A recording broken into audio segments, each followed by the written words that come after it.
Thank you, Mr. Chairman.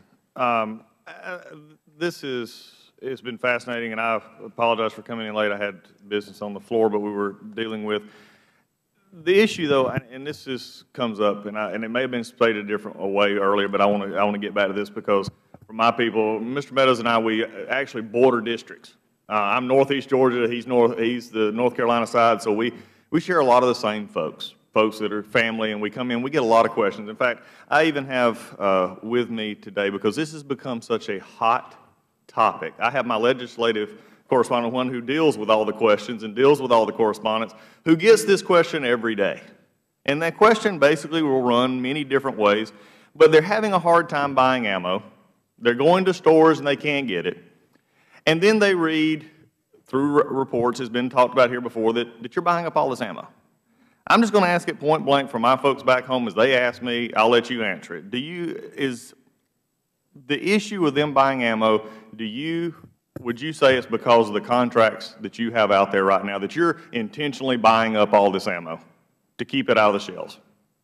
Sir, it is not. We're not even affecting it anywhere near to what the market forces are. And to go along with that, I have talked to ammo manufacturers, and they confirm that. I think that then that gets me past these questions and gets to really the next question. It's been sort of asked here, in light of all of the questions that you've heard today, and a lot of the comparison, especially military, which there's been some comparison here to why you fire significantly more than active duty, and I'm a member of the Air Force Reserve still. And there's such a constant hold, if you would, and close check on the amount of rounds fired from our military perspective, even when they have to qualify and even when they have training. Can you explain to me both, or anyone like Jimmy, why does there seem to be much more need here in these agencies as compared to our military? I can't explain what the military fires. All I know is I have a facility in Fort Benning, Georgia, and I actually live in Georgia. Right. And Georgia person. We train with the Rangers all the time down there in our facility, and they shoot quite a bit more rounds than what was mentioned here is what the Army shoots. So, as far as that's concerned, but I can tell you that from a Federal law enforcement standpoint, it's important for our officers to be trained and have confidence in their weapons, all the weapons that they're issued, and especially those folks that are in the special response teams that have to engage themselves in high-risk operations, which we have in ICE, and CBP has them as well. So it goes to the level of proficiency and confidence that we want our officers to have with their sidearm, which is all they have. They don't have everything else and all the resources that the military has when they go into a hostile environment. Well, I think one of the things that we're dealing with here, and I think it's been the questions have been asked, and the questions I'm coming on here, is the simple issue of are we being good stewards of American money. One of the problems that I have right now, and this is going to probably get me calls, but that's fine. They'll know where my office is. I'm tired of coming in the Rayburn office building and seeing SUVs sitting out front with their engines running and waiting on somebody to testify to come back out. That's a waste of money. When you look at it here, it's the same kind of thing. Do we need the 2-year supply? Do we need a 2-year backup? Is there such a problem coming from the manufacturers? And I noticed a little bit of what you said about quality.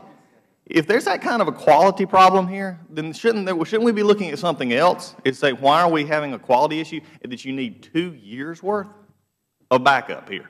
I think that's the problem that most don't understand. They don't understand why we need this 2 years. And I know you've explained lag times and procurement times, but this is the issue, I think, from a stewardship standpoint. Do you understand the questions and what we're dealing with here today? Sir, I do. And we have no hard and fast rule on a 2-year. It's an 18-month to 2-year supply, and we've built up a reserve because of the issues that we've had with deliveries and quality in the past. Now, that's not to me. It's not to say that it might not change in the future, depending on what we can establish as a track record of reliability from our suppliers. But you got to remember, it's just as recent as 2009 we had issues. And so we've had to make adjustments to what we store in our reserves because of the issues that we had in 2009. Now, again, when you see a reserve, that's not wasted. That's going to be consumed. So it's not like ammunition that's going to be thrown away. It's going to be consumed through training and operations. And that's never been denied. I think the issue here is what we're looking at, and what people is the question I asked earlier. You have a perception issue. And we deal in perception. And as I've said many times before, perception is reality to people. It's and that's what we've got to deal with here. There's a reality that you see these, we're buying these large contracts. I can't get my ammo at my local gun store or Walmart. It's got to be the government taking my ammo. Then we look at it and say, got a 2-year supply. Well, why do we need that much? It goes back to stewardship. I appreciate the answers that you're giving.